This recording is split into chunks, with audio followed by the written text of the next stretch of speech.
So we've been watching this amazing production of goat farming. We're just getting to know some insights on how goat farming is done, how much you need to invest, where you can invest it, and of course the returns that are in this type of agribusiness. Sasa after tumeongea na kijana Frank, tunataka tupate the inspiration behind this entire vlog. Sasa nataka leo tupatane na mzee mwenyewe atueleze kinagaubaga hii maneno anaifanya namna gani. Labda atajitambulisha tu kwa majina kidogo, atueleze yeye ni nani, then tutaendelea kutoka hapo. Asante. Kwa majina ni James Wainaina. Kama mlivyosikia, mchungaji ambaye niko ground na hizi kondoo. Sasa kati ya wewe na Frank, nani ali-inspire mwingine ama nani anasukuma mwingine kwa hii biashara? Nani anapenda ukulima na nani apendi ukulima, ama ni mnashare? Sana tuseme kijana wakati amekuwa amepata mimi kwa napenda sana kufuga mbuzi. Sasa naye akawa na hiyo roho Ikamuingia mara moja. Ikamuingia na akawa sasa yeye ndio hata saidi yangu. So wakati huu sasa yeye ndio ananiinua sana. Uko sure wewe sasa ukichoka kidogo kijana ataendelea kabisa. Na sisi pia tunajaribu kumvuta huko town. Sasa hii vita itaisha kweli? Hii vita haiwezi isha. Juu kusema ukweli hata wacha hii ufugaji. Huko town pia tutamwacha. Hata wacha hii ufugaji. Sasa lazima mtafurutana sana. Tukikuwa kwa hii msitu, unasema tena kuna msitu mwingine huko. Kulikuwa na msitu huko kulingana na venye ametueleza. Labda kwa maneno machache tu, wale wenye wanalima kule chini, kuna wakati mlikuwa mnachunga huko ndio wakaanza kulima mkakuja huko? Ama nafikiri wakati nilinunua hii shamba juu kwangu ni pale ng'ambo. Kwa hiyo boma hapo kuanzia kwa ile shule kurudi chini hivi hakuna mtu alikuwa ameshalima. Yote ilikuwa ni bush. Sasa tulikuwa tunawaachilia hata waachilia tu inafunguka. Hauchungi kama atakula mazao, unatoka kidogo nje unaangalia zimefika wapi. Basi wakati mama saa ya kuingiza unaenda unairudisha. Lakini kwa sasa tunaona venye wameli. So hao watu wanaendelea kusukuma mahali huku wakiendelea kupanda mazao yao. Na kwa hiyo msitu kuna hatari nyingi sana. Frank anasema unaweza patana na fisi, chui. Huo ni ukweli. So wewe kwa experience yako ya hii miaka yote, kuna kaishu mwai deal nako one on one kenye kalikuja kukuface na ukasema hii nayo ni leo sasa? Tuseme kusema ukweli sijawahi kukutana nayo one on one. Lakini kutokana na vile tumechukua tahadhari kubwa sana. Lazima usunguke na vitu zako. Ikifika masaa ya jioni usikubali usiku ikukute hapa. Saa 11 unarudisha mali yako kwa boma. Na tena mahali unazifungia lazima ufunge vizuri. Sababu kuna zile fisi huwa zinatembea usiku na wanaweza kuja hata kwa boma. Fisi amwahi kuja akakukulia mbuzi? Hajawahi kukuja kukunikulia, lakini kuna siku moja kuna kijana huwa tunasaidiana naye kufuga, kuchunga. Alikuwa amenyang'anywa siku moja mtoto ya mbuzi na chui. Na tena siku nyingine akawa amenyang'anywa na chui bado kakondoo kandume. Lakini kwa bahati nzuri aliweza kuinyang'anya. Kwa vile hiyo kijana naye ni kweli. So lazima pia ukue prepared na ukue unajua the dangers, alafu una take precautions zenye zitakusaidia labda usikue kwa hiyo mtego. Na ndio sababu unaona hatuwezi waacha hii silaha. Lazima uwe na panga ili uwe umejihami kabisa. Swali ya mwisho tu. Kwa hizi terrain nimeona kuna zingine mawe inatekuka, zingine ziko deep sana. Umepata situations ambazo labda wanyama unapata mwingine amevunjika ameanguka, ama mwingine amevunjika ameanguka amekufa? Wengi sana wameishia. Kwa ng'ombe, tuseme ng'ombe sana. Sababu hizi mbuzi sio rahisi. Lakini ng'ombe wakati kumenyesha huwa kumetereza. Anaweza enda akakanyanga bahari na kumbe naye mchanga imekuliwa na maji. Na hiyo jiwe yenye amekanyanga imekuliwa huko chini, unakuta imeteremka naye. Kisha teremka inakuwa nyama tayari. Okay, sasa kwa maneno mafupi tu, labda kama kuna mtu huko nje anataka kuanzisha kulima biashara, unaweza mwambia ni rahisi ama si rahisi, ama maneno machache tu unaweza mueleza aje, kama ako na shamba ama kama ana shamba? Tuseme sasa kama mimi experience niko naye ya kufuga wanyama mahali kuna shamba kubwa. Sasa itategemea mwenye anataka kufuga ako na shamba ama hana. Kama huna shamba, labda utaweza kufuga makondoo ama mbuzi nyingi sababu ya uwanja ya malisho yani. Lakini sisi hapa hatuna hiyo challenge sababu bado tunaona malisho ni kubwa. Tunashukuru sana. Tukiendelea kuangalia hii mambo ya ukulima na biashara, mzee mwenyewe ametueleza kinagaubaga about the challenges na rewards ambazo anapata kushughulikia hawa mbuzi. Sasa in the next part of this video tutaanza kuona about the infrastructure, the cost of setting up this entire venture, na tuone pia challenges, magonjwa, and also how we deal with it. So you may want to stick around on this particular episode so that we get notified, we get the insights, and of course we get the tips on how to start an agribusiness, specifically goat farming or sheep farming. Thank you very much. Female sheep. Yes. And then we have this other one that is divided into two. The first lot. The room is for the male. Okay. The male sheep and goat. And then the other, the far end, we use it for the female goats. For the female goats. Yes. Why do you have to separate goat and sheep? Why can't they stay together? I think we were with you pale kwa mzae penye nachunga. I saw around in his group. Yes. Near male sheep. Uliona around 30 something. Around 30 something of them. You cannot tell me that kwa hiyo group uko sawa na mbegu zote. So the reason to separate them ni kutoa ile mbegu yenye inakaa hutaki izalishwe kwako na kwa haitawahi patana na the female ones for fertilization, and then unaweza chagua period yenye unataka kuzipea ndume. If wamezaa, you can give them a break wanyeshe watoto ya kutosha. Besides the mating, I'm asking the goat and the sheep. Yes. Of course you can always separate. Well, why is it mbona tusichanganye mbuzi na kondoo pamoja? Wale wanapigana mbaya sana. Ile room ya mwisho hiyo. Wanapigana mbaya sana. Kuweka then most of the goats wako na pembe. Hawezi kulinganisha na wakipigana na kondoo. Wakanjinja this. Mbona pia kuna some grazing units huko? Yeah. And I remember you started seriously with grazing na ng'ombe. What changed? How did you shift so fast? Rotuda kwa tulikuwa tunaweza majua 18 bob. Bandita 18 bob. Sasa ilikuwa imepanda by there up to 50 or more. But the last few months imeshuka around something like 5,000. So the cost of milk specifically ndio ilifanya ukashift ama kuna any other reasons? It's not profitable that much unless you find a better way to do it which I have not been able to. Because kama ng'ombe zenye ziko huku ng'ombe za kawaida tu. It's not that. So in terms of production here they are not the best. Okay. They are not the best. But I've seen you because I understand this structure is way more expensive than the others. Because this one they need a lot of foundations and the stone, the hardcore, then the grazing areas and all that. It's worth it. It's expensive, yeah. But it's worth it. I think when we started the video, kule kwa group ya kwanza, we thought we mentioned about black tax. This was the first foundation.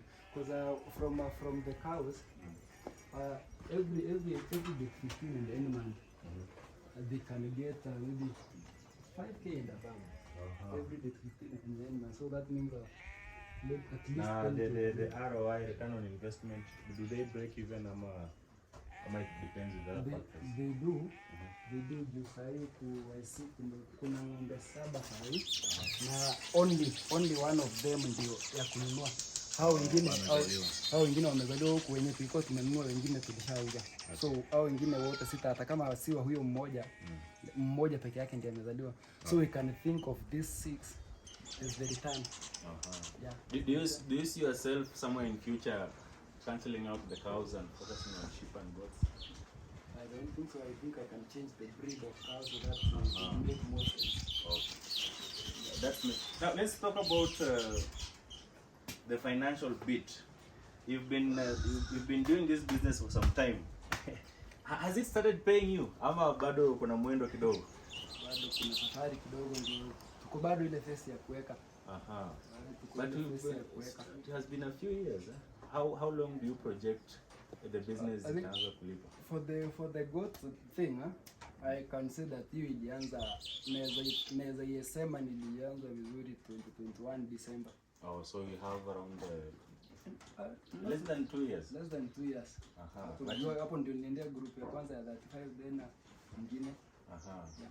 Now, in terms of conversion, jana tumekuja tukakula moja. And I understand that is also one of the rewards that you have when you have these goats. But apart from that, have you made any sale? I mean, unasema unaamua leo tuchukue mbuzi watano tupeleke soko. Ama so far it has been input.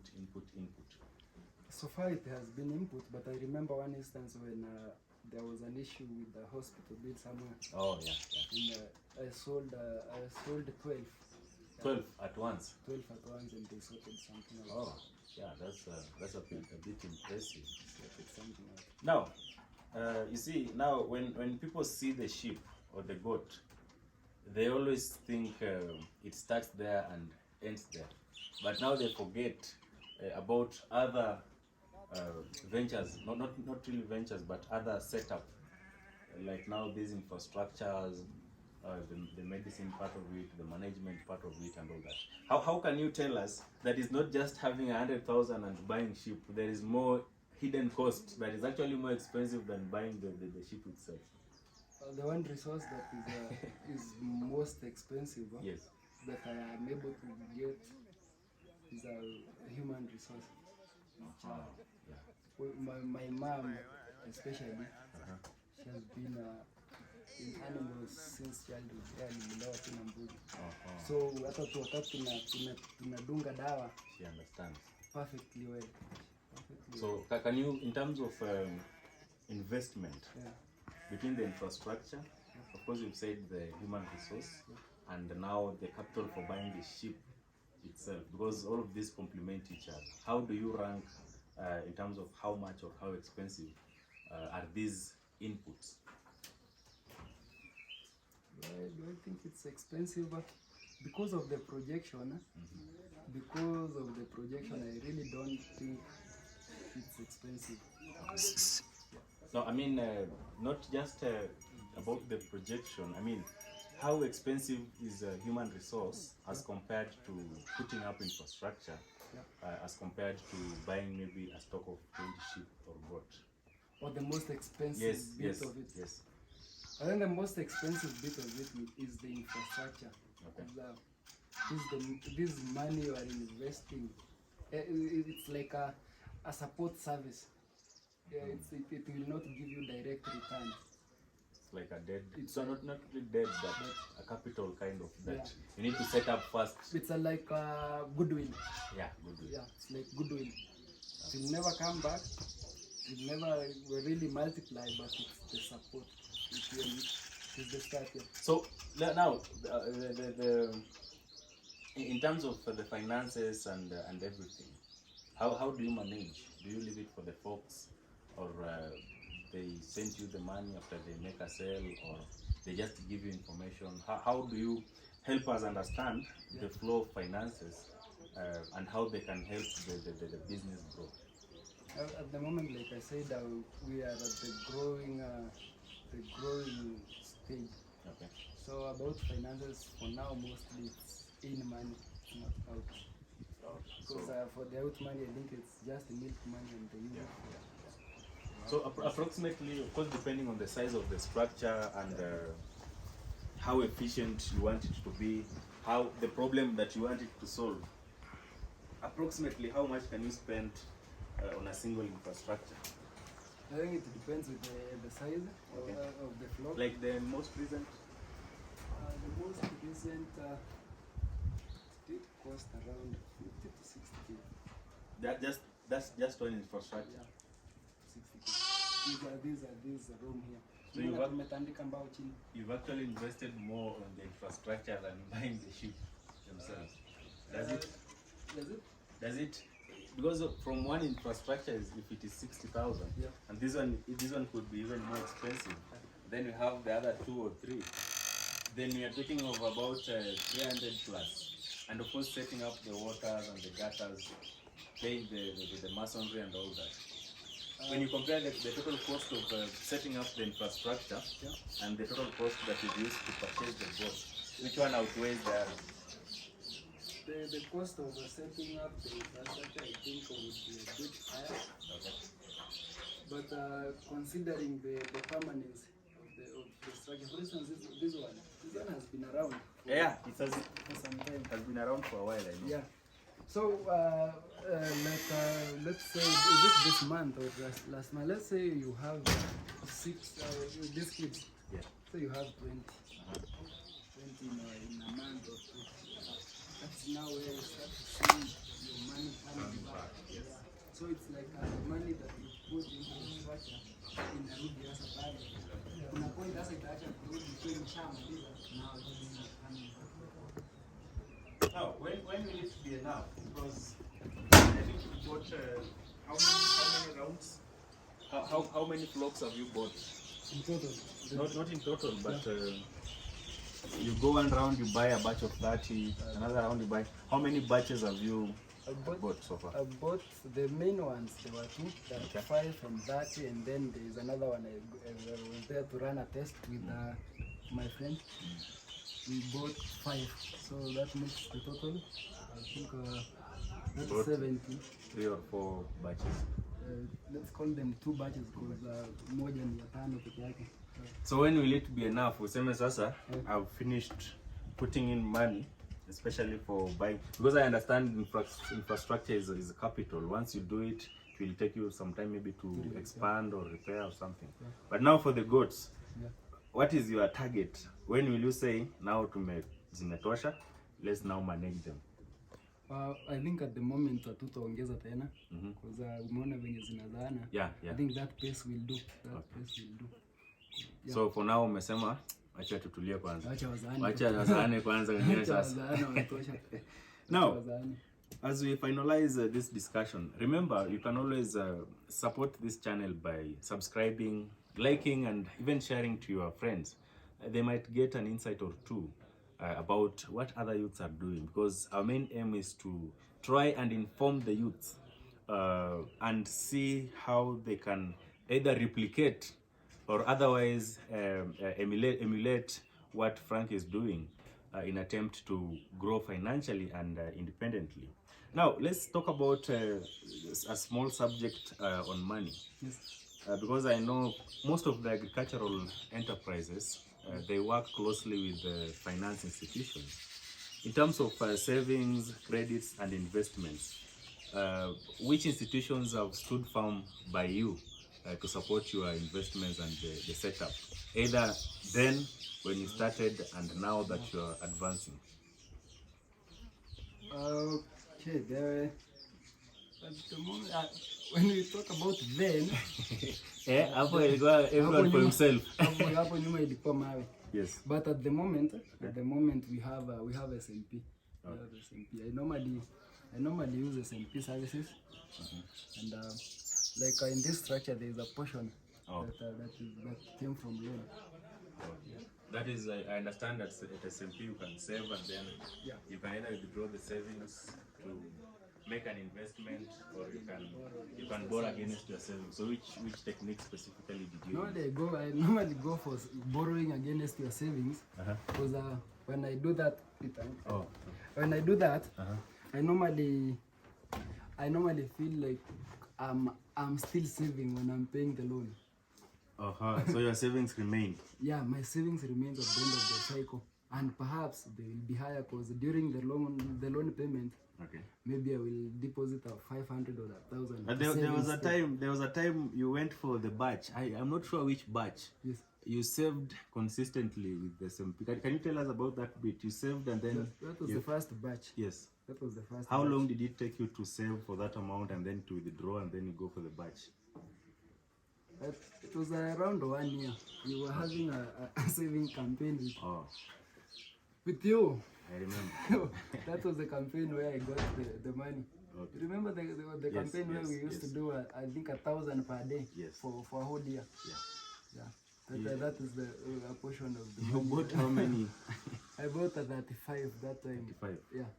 I think that was now that was the roller coaster. That was the turning point. That was the footing. That was the footing because after that group, ndio nilikaa, then after zimeshika mimba wamekaribia wameshaanza kuzaza, kaleta tena ile motisha ya kuendea pili. We were watching na mzae kipindi fulani hapa inaitangwa, what do you call it, Inoro, ya wakulima. So we were watching with them, tukaona jamaa fulani wa Nakuru alikuwa na kondoo, then akona 2 groups, then they were explaining the whys why separate. Wakati wote tulikuwa tunaziweka tu pamoja, but when they explained it, it made sense na tukaona it is much easier to have a second group. Ndio zilikuwa controlled, but then kugawa kwa ile group ilikuwa existing, kugawa mandume wakiwa kando hawakuwa wengi wakifanya. So we went for boosting the second floor, so that akitoka nayo pia na feel it's a good group. So now, because you see now when you talk about agribusiness, it's about growing, it's about finance, it's about learning, it's about failing. If there's someone out there who would wish you now to walk out of here and just take them through this entire process, would you be available at a fee, or right now we are just focusing on the basics? Because I understand you've been doing this for some time. Maybe someone who is watching this video may say, you come and give me some tips how I can set up my because I see these infrastructures are pretty unique and they are serving the specific purpose. Are you available to offer such kind of service? Yeah, they can always visit. Okay. Oh, they can visit. They can always visit and learn a thing or two. Whether I'm here or maybe they will find him there. Can always come here and learn a thing or two. They won't be charged. They won't be charged, but they are free to carry one breed. Oh yeah, of course. From us. So okay, now let's circle back to the youth out there as we wind up this conversation. Where do we start? Because tunaona there's a lot of success, but I understand you are seeing a final product. Where do we start? Tuanze wapi? I think nasema tuanze tu kwenye tuko. Nilikumentionia sometime back tuko na mbili about kuanza na kununua mbuzi mbili around 20. So when you see this structure, they are not a do or die. You just do. Oh yeah.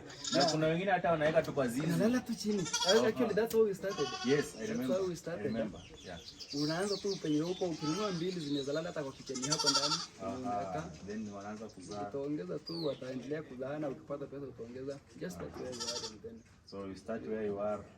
Then unaenda ukiongeza. Wewe mwenyewe unanunua, wengine wanunua wanazaa. So is it easy? Well, it's not easy, especially if you expect instant gratification, instant success.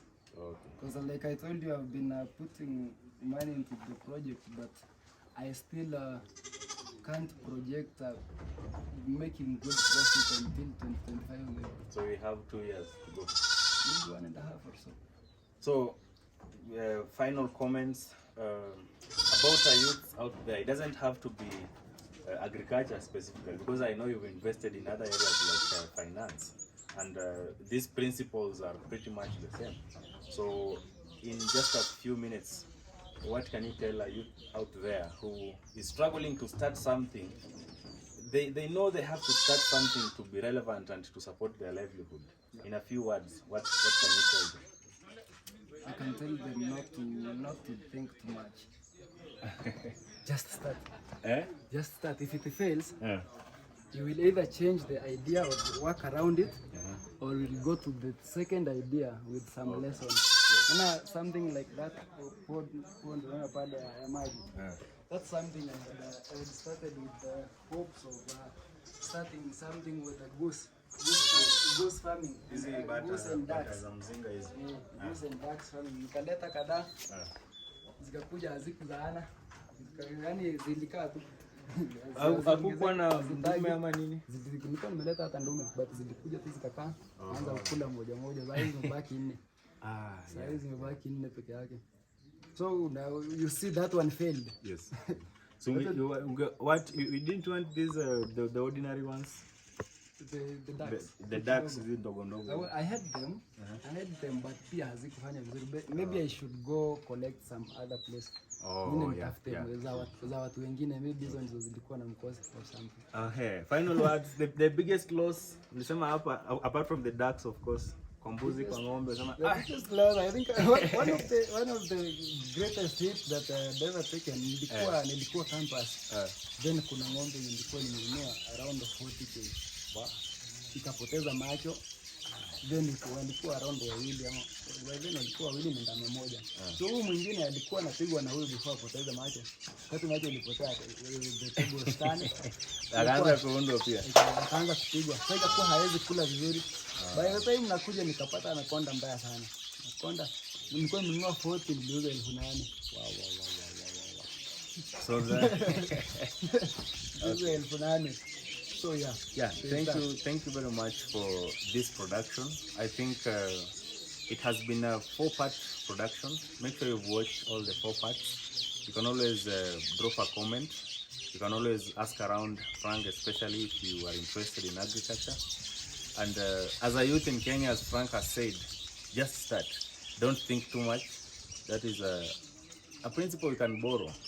Whether it is in agriculture, whether it is in technology, whether it is in web design or photography or videography, whatever you have, wherever you are, just start. Thank you very much. Subscribe to this channel, share, like, and comment. See you in the next episode.